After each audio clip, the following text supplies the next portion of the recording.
আমি আমি খুব বোকা, তাই না রাহুলদা? ভীষণ বোকা, যার জন্য প্রত্যেকবার আমি ঠকার পরও রোহিণীর কথা বিশ্বাস করি। কি করব বলো তো? তবে কি জানো রাহুলদা, ঈশ্বর আছেন, ঈশ্বর আছেন, উনি আমার সাথে থাকেন সবসময়। তাহলে এরপর কি করবি? আজ যা ঘটে গেল, এখন তাহলে কি করবি যশ? আজ যা ঘটে গেল, এরপর রোহিণীর সাথে একসঙ্গে পথ চলার আর কোনো উপায় নেই। আর এরপর আমাকে কেউ বাধ্যও করতে পারবে না ওর সাথে থাকার জন্য। আমি থাকবো না। রোহিণী যদি এরপরও জোর করে ওই বাড়িতে থাকে, ও যদি জোর করে আমার সাথে থাকে, ওই বাড়ি ছেড়ে যদি ও না যায়, তাহলে এবার আমি বাড়ি ছেড়ে বেরিয়ে যাব। আমি আর কোনো মতেই থাকবো না বাড়িতে। আমি বেরিয়ে যাবো বাড়ি ছেড়ে। আর তারপর কি হবে আমি সত্যিই জানি না রাহুলদা। কারণ তারপর যেটা হবে সেটা আমার হাতে নেই, তাই সেটা নিয়ে আমি কিছু বলতে পারবো না। তবে এতটুকু শিওর যে আমি রোহিণীর সাথে থাকছি না, থাকবো না, এন্ড দ্যাটস ফাইনাল। কিন্তু রোহিণীর সাথে থাকবো না মানে কিন্তু এটা নয় যে আমি শবনমের সাথে থাকতে পারবো। কারণ এই নিশ্চয়তা আমার এই জীবনে আমার দিক থেকে অন্তত নেই। সুতরাং ওটা নিয়েও আমি আর ভাবছি না। দেখ, আজ যা ঘটেছে আমি কিন্তু সত্যি কথাই বলবো। তুই আমার বন্ধু না ভাবতে পারিস, কিন্তু আমি তো তোকে বন্ধু ভাবি, সেই দিক থেকেই তোকে বলছি। এরপর থাকার কিন্তু আর কোনো কারণ নেই। দেখ, এরপর আরো কত বড় ঘটনা ঘটবে সেটা তো তুই জানিস না। আমাকে কেন বোঝাচ্ছ রাহুলদা? এই বিষয়টা নিয়ে কেন বোঝাচ্ছ? এই বিষয়টা নিয়ে তো আমার ডিসিশন নেওয়া হয়ে গেছে অলরেডি। এই বিষয়টা নিয়ে যদি এখন আমাকে কেউ বোঝাতে আসেও, তারপরও আমার ডিসিশন চেঞ্জ হবে না।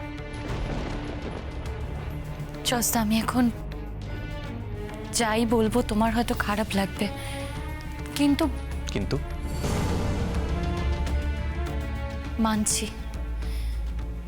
মানছি রোহিণী দি একের পর এক ভুল করে, অন্যায় করে, কিন্তু সবটাই করে শুধু তোমায় ভালোবাসে বলে। তোমায় ভালোবাসে বলেই হয়তো এতগুলো ভুল আর অন্যায় করে। সব ভালোবাসা আমি যে নিতে পারবো তার কি মানে আছে? আসছি রাহুলদা। কোথায় যাবি এখন? কোথায় আর যাব? বাড়ি। এখনো তো আমার দায়িত্ব শেষ হয়নি, শেষ পর্বটা তো এখনো বাকি আছে। জস্তা, শেষ পর্ব মানে? আই এম শিওর রোহিণী তাড়াতাড়ি বাড়ি ফিরে গেছে। কান্নাকাটি করে আর কাউকে না হোক, আমার মায়ের মন জয় করার চেষ্টা করছে। তাই আমি তাড়াতাড়ি বাড়ি গিয়ে ওকে ওর বাড়িতে পৌঁছে দেবো আজকে। বেশি রাত হয়ে গেলে ও আবার আজকে অজুহাত দেবে যে অনেক রাত হয়ে গেছে, আজকে আর আমি বাড়ি ফিরবো না, আজকে থেকে যাই। কিন্তু আজকে আমি আর ওকে কোনো রকম অজুহাত দেওয়ার সুযোগই দেব না। তাই আমাকে তাড়াতাড়ি বাড়ি ফিরতে হবে। রাহুলদা, আমি আসছি শবনম। শুধু যাওয়ার আগে একটা কথা বলে যাচ্ছি, তুমি তো ভীষণ সত্যবাদী, একজন অনেস্ট মেয়ে। নিজে কোথাও জড়িয়ে আছো বলেই এই অনেস্টিটা নষ্ট করো না। তোমার এই অনেস্টিটা কমতে দিও না প্লিজ। আমি রোহিণীর সঙ্গে থাকবো কি থাকবো না এটা ডিসাইড করে নিয়েছি, অ্যান্ড দ্যাটস ফাইনাল। এটা নিয়ে আর কোনো রকম অ্যাডভোকেসি করতে এসো না আমার সাথে। রোহিণী বললেও কিন্তু করতে এসো না, কারণ এটা আমার একক সিদ্ধান্ত।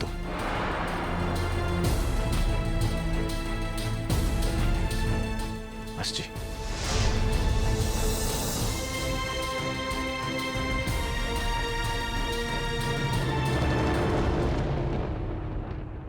এত বড় একটা কথা তুমি আমাকে আগে কেন বলোনি? যশকে বলেছিলাম আমি কালকে রাত্রির বেলা। এত অপমানজনক একটা ঘটনা, এত অসম্মানজনক একটা ঘটনা বাড়ির লোকের সামনে আমি কি করে বলতাম বলো? আমি তাই কিছু বলতে পারিনি। এই ব্যাপারটা নিয়ে এত জটিলতার কি আছে আমি সেটা বুঝতে পারছি না। তোমাকে উনি অপমান করেছেন, ভালো কথা। তার জন্য তো যশরা প্রোটেস্ট করছে। শবনমরা ওনাকে রক্ষা করতে চাইছে। কিন্তু একটা কথা বলি, কালকে তো শবনম ওখানে ছিল না। তুমি কি দেখেছো ওখানে শবনমকে? তুমি বলতে চাইছো যে তুমি ওখানে ছিলে বলে শবনম ইন্টেনশনালি ওই ভদ্রলোকে বাঁচিয়েছেন, এটা হচ্ছে কথা, তাই তো? তাছাড়া আর কি তুমি বলো তো কাকামণি? যশ তো আমার কোনো কথাই শুনলো না, পুরোটাই তো শবনমের কথা শুনে বিশ্বাস করলো। না রোহিণী, আমি বুঝতে পারছি না, এত বড় একটা ঘটনা ঘটে গেছে, সেখানে শবনম তুমি যাতে ফেঁসে যাও তার জন্য উঠে পড়ে লাগলো। কিন্তু এত কিছুর পর ফুলকাকি যশ রোহিণীর কথা বিশ্বাস না করে ও কি নাম শবনমের কথা বিশ্বাস করলো? আরে অদ্ভুত ব্যাপার কিন্তু রোহিণী। আমাকে একটা কথা বলো তো।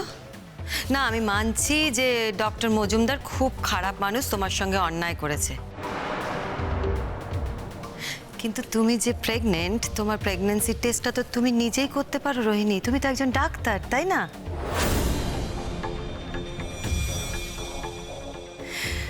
ডক্টর মজুমদার ছাড়া কি এই পৃথিবীতে আর কোনো ডাক্তার নেই? না, তুমি কি চাও? তুমি চাও যে তুমি কোনো একজন ভালো ডাক্তারের আন্ডারে থাকবে, যার আন্ডারে তোমার বেবি সুন্দর মতো এই পৃথিবীতে আসবে, তাই তো? এটাই তো চাও। তা ডাক্তার মজুমদার ছাড়া কি আর কোনো ডাক্তার নেই? তুমি তো অন্য যে কোনো ডাক্তারের কাছে কার্ড নিয়ে তার কাছে ট্রিটমেন্ট করাতে পারো।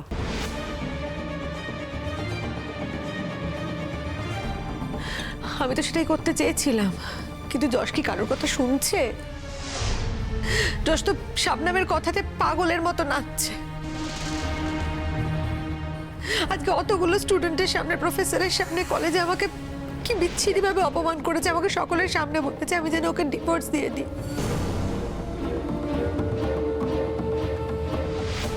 আমি সত্যি সত্যি আর এই অপমান আর অসম্মানটা ওখানে দাঁড়িয়ে দাঁড়িয়ে সহ্য করতে পারিনি। আর আমার পক্ষে বের করা পসিবল হচ্ছিল না, তাই জন্য আমি চলে এসেছি। তাই জন্য যশ কোথায়? দেখো, তোমার কাছ থেকে এক কথা শুনছি, যশের কথা শুনে তবে আমি মন্তব্য করব, তার আগে আমি কোনো মন্তব্য করব না। না না, এটা তো ঠিক নয় যে পাবলিকলি আমি নিজের বউয়ের কথা শুনবো না, অন্য একটা মেয়ের কথা শুনবো। অন্য একটা মেয়ের কথা শুনে যে নিজের বউকে অপমান করেছে তাকে ছেড়ে দেবো। ডক্টর মজুমদারকে ছেড়ে দিলি? না না না, কোথাও একটা ভুল হচ্ছে এখানে। ডক্টর মজুমদারকে ছেড়ে দেওয়া বা ডক্টর মজুমদারকে ধরে রাখা এটা কোনো ইস্যু নয়। অ্যাকচুয়ালি রোহিণীর এখানে একটা ভালো ডাক্তারের দরকার, যে ওকে প্রেগনেন্সির সময় সাপোর্ট করবে। ওর ওখানে কার্ড হবে, সেখানে ওর বেবিটা হবে। এটা তো কোনো ইস্যুই নয়। তার জন্য ডিভোর্স করার কি আছে আমি তো এটা বুঝতে পারছি না। তুমি কেন বুঝতে পারছো না কাকামণি? তুমি একটা কথা কেন বুঝতে পারছো না? শবনম তো বলেছে যে আমি মিথ্যে কথা বলছি। আমি পুরো যা যা কথা বলেছি সেগুলো নাকি আমি মিথ্যে কথা বলেছি। এবার স্বাভাবিকভাবে যশ তো সেই কথাটা বিশ্বাস করছে। যশ তো আর অন্য কোনো কথা শুনছে না, অন্য কোনো উপায়ের কথা ভেবেও দেখছে না। ও তো শবনমের কথাটাই বিশ্বাস করছে। আমি আর কি করতে পারি? আর এইসব কারণেই যশ রেগে গেছে। বুঝলাম যশ রেগে গেল, তুমি মিথ্যে কথা বলেছ। তার সঙ্গে তো বাচ্চা হওয়ার কোনো সম্পর্ক নেই। আর এটা একটা এমন মিথ্যে যেটা এখনো প্রমাণ হয়নি যে সেটা মিথ্যে। তার জন্য যশ তোমাকে ডিভোর্স দিয়ে দেবে, এটা আমি ঠিক মেনে নিতে পারছি না।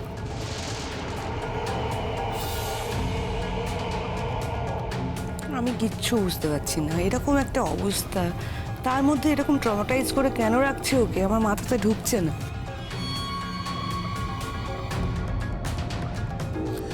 ছেলের কথা শুনে আগে ডিসাইড করো, সবকিছুই রোহিণীর কথা শুনে ডিসাইড করে ফেলো না।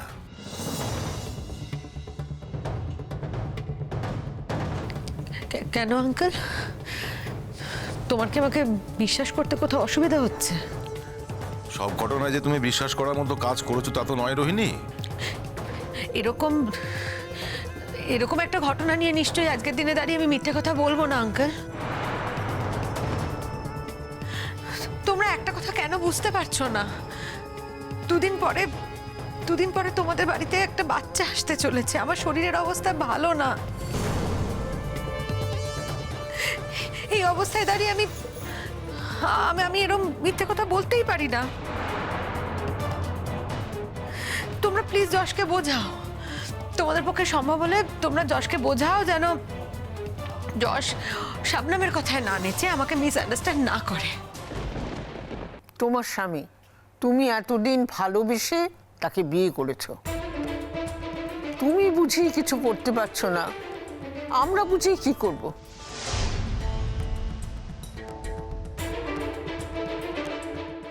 আমি কি করে করব? আমি তো করতে পারবো না। দুজন মানুষের মধ্যে যখন একজন তৃতীয় মানুষ ঢুকে পড়ে না ঠাম্মি, তখন কিচ্ছু করার থাকে না গো, কিচ্ছু করার থাকে না। আমাদের ক্ষেত্রে তো তাই হয়েছে, তাই তো হয়েছে।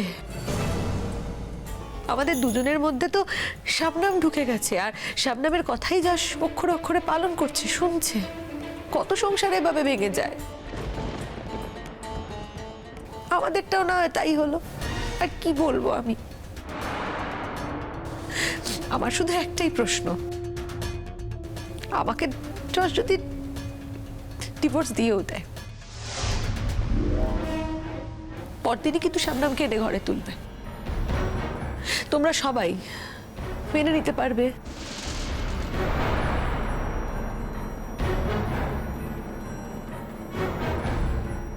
তোমাদের কারোর কোনো অসুবিধা হবে না তো? মেনে নিতে পারবে, অ্যাকসেপ্ট করতে পারবে তো তোমরা? হঠাৎ এরকম কথা উঠছে কেন? যশ তো এরকম কথা বলেনি। বলেনি? বলতে কতক্ষণ ঠাম্মি? শুধু আমার সঙ্গে ডিভোর্সের অপেক্ষা। আমার সঙ্গে যদি ডিভোর্সটা একবার হয়ে যায় না, তার পরদিনই শাবনামকে এনে ঘরে তুলবে কিন্তু। আমি মরে যাইনি, বেঁচে আছি। ওটা কোনোদিন হবে না। আচ্ছা, যশ কোথায়? যশ এখনো বাড়ি ফিরলো না। তোমরা তো একসঙ্গেই ফিরতে পারতে। ও কি আর আমার কথা শুনছে? ও তো আমার কথা শুনছেই না। ও তো সকলের সামনে দাঁড়িয়ে আজকে কলেজে বলেই দিয়েছে যে আমি যেন ওর সামনে আর না দাঁড়াই, আমি যেন ওকে ডিভোর্স দিয়ে দিই।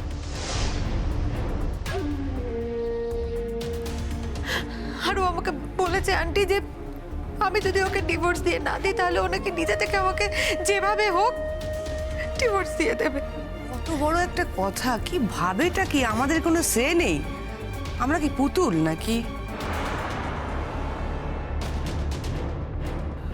তুমি কোনো চিন্তা করো না রোহিণী, যশ আসুক, আমি ওর সঙ্গে কথা বলছি। আমাদের বাড়ির সন্তান আমাদের বাড়িতেই হবে, আর আমাদের বাড়ির সন্তানের মা আমাদের বাড়িতেই থাকবে। রোহিণী, তুমি যশের বিয়ে করা বউ, যশ যা বলবে আমাদের সেগুলো মেনে নিতে হবে, সেটা তো কোনো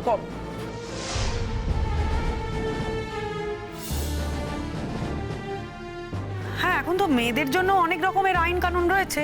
দরকার পড়লে তুমি সেই অধিকার দেখাবে। বুঝো, চুপ করো না।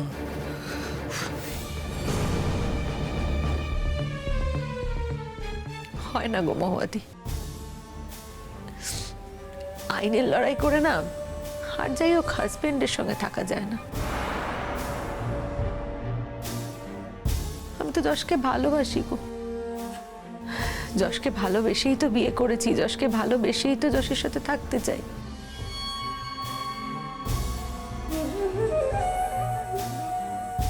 ভালোবাসাটা কি আদৌ আছে যশের দিক থেকে? আমার তো মনে হয় নেই। ঠাকুরপো, এসব কি বলছোটা কি? তুমি তো দেখছি আমার ছেলেটাকে আরো উস্কে দিচ্ছ। যা সত্যি তাই বলেছি। না না, এক মিনিট। শুধুমাত্র ডক্টর মজুমদারের কথাটাই মিথ্যে বলে যে যশ ওকে ডিভোর্স করতে চাইছে, এই কথাটা কিন্তু আমার বিশ্বাস হলো না দিদি ভাই। তোমার বিশ্বাস না হলে কি করবো বলো? আমার যেটা মনে হয়েছে আমি সেটা বলেছি, বিশ্বাস করা না করা সবটাই তো তোমাদেরই ব্যাপার।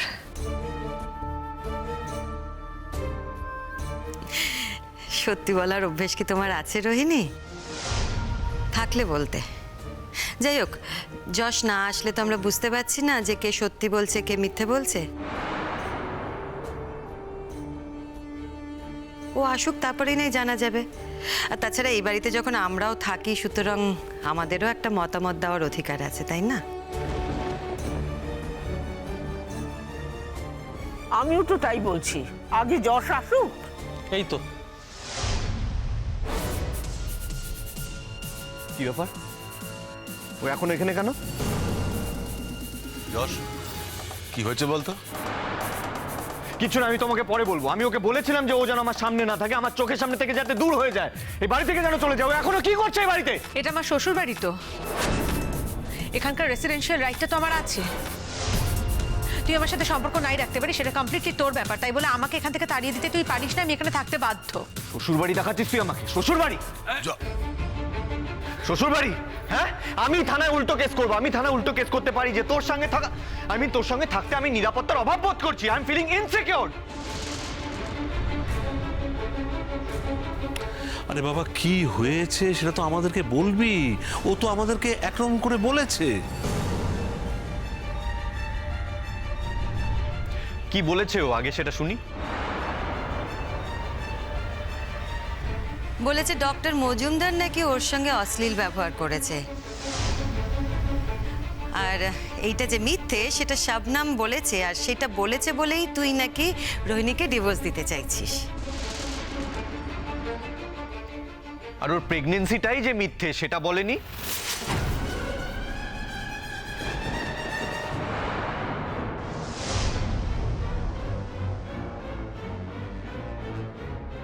শোন যশ,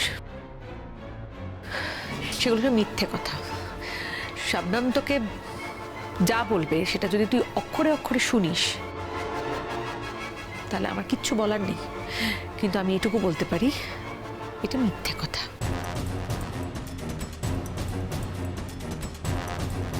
কি ব্যাপার বলো তো জজ? আমি তো ওই জন্যই বলছিলাম দাদু ভাই আসুক, ওর কাছ থেকে শুনবো। ওর কাছ থেকে কোনো কথা না শুনে আমি কোনো মন্তব্য করব না। ঠাম্মি, ও ডক্টর মজুমদারের কাছে গেছিল ডক্টর মজুমদারকে দিয়ে একটা ফলস প্রেগন্যান্সি রিপোর্ট তৈরি করার জন্য।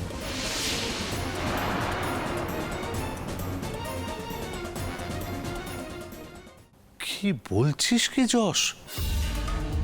কেন রোহিণী, কি দরকার ছিল বলো তো এসবের? মানে তোমার এই বাচ্চা হওয়া এই পুরো ব্যাপারটাই মিথ্যে, পুরোটাই নাটক।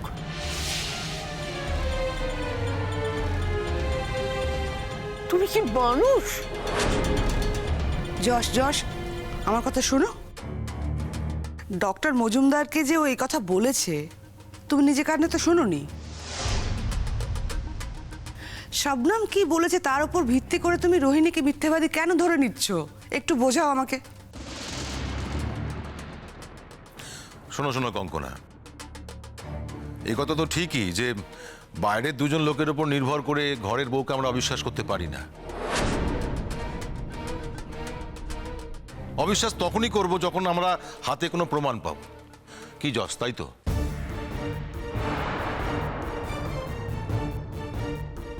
বেশ, তো তা ভালো তো। প্রেগনেন্সি রিপোর্ট যদি মিথ্যে লেখানো যায়, আর এটা যদি মিথ্যে কথা হয়, তাহলে তুই অন্য কোনো ডাক্তারের কাছে নিয়ে যাচ্ছিস না কেন? ওর হিম্মত আছে? ওর হিম্মত আছে কাকুমনি? তুমি বলো না, ওর হিম্মত আছে অন্য কোনো ডাক্তারের কাছে যাওয়ার? ওখানে অন্যান্য যারা ছিল তারা সবাই বলেছে যে ওকে অন্য ডাক্তারের কাছে নিয়ে গিয়ে প্রেগনেন্সি টেস্ট করাতে। যায়নি, পালিয়ে এসছে ওখান থেকে, পালিয়ে এসছে। আমি নিজে একজন ডাক্তার, আমি আজ পর্যন্ত তো মাতৃত্বের কোনো সিমটম দেখিনি ওর মধ্যে। তোমরাই বলো না ওর মধ্যে প্রেগনেন্সির কোনো সিমটম আছে? কি বমি মেয়েটার কিছুদিন আগে পর্যন্ত। তোমরা কি পাগল হয়ে গেলে নাকি? নাটক, ওগুলো সব নাটক ওর। আমি ওর সঙ্গে আর এক মুহূর্ত থাকবো না এই বাড়িতে। এর জন্য যদি তুমি আমাকে ত্যায্যপুত্র করে দিতে চাও করে দাও, আমি রাজি। না না দাঁড়া যশ, এখন এসব কথা বলিস না, আগে ওকে প্রমাণ করতে দে যে ও বাচ্চার মা হচ্ছে না। প্রমাণ যদি হয়ে হয়, শোন যশ, যদি হয় তাহলে আমি তোর পাশে দাঁড়াবো। হ্যাঁ, প্রশ্নই আসছে না বাবা, প্রমাণ হয়ে গেছে, আমি বলছি তো তোমাকে। আমি মিথ্যে কথা বলবো না। আর শবনম বলেছে, শবনম বলেছে, শবনমকে তো তোমরা চেনো সবাই, শবনম বলেছে, শবনম তো মিথ্যে কথা বলবে না। শবনমকে ছেড়ে দিলাম। ডক্টর মজুমদার উনি এমন একজন মানুষ যে কোনোদিনও মিথ্যে কথা বলবে না। কি স্বার্থ আছে ওনার যে ওর প্রেগনেন্সি নিয়ে মিথ্যে কথা বলবে ডক্টর মজুমদার? হ্যাঁ 100বার স্বার্থ আছে, স্বার্থ নিশ্চয়ই আছে। এই তো ডক্টর মজুমদারকে তো অ্যাসিস্ট করছে শুনে এলাম, ওই করেই হাত করেছে ডক্টর মজুমদারকে, তাই জন্যই ডক্টর মজুমদার এই শবনমের ফরে কথা বলছে। সিম্পল, এটাই স্বার্থ। ডান ডান, চল চল চল, আয় আয় আমার সাথে চল, তুই তুই আমার সাথে যাবি। আমি যেই ডক্টরের কাছে নিয়ে যাব তোকে সেই ডক্টরের কাছে যেতে হবে। আর অত কিছু তো দরকারই নেই, অত কিছুর দরকার নেই। ইউরিন টেস্ট করালেই তো ধরা পড়বে। কালকে রিপোর্ট পেয়ে যাবো, কালকে রিপোর্ট পেয়ে যাবো। তোকে আমি নিজে নিয়ে যাব, ইউরিন টেস্ট করতে দেবো, কালকে আমি রিপোর্ট নিয়ে আসবো, সব ধরা পড়ে যাবে।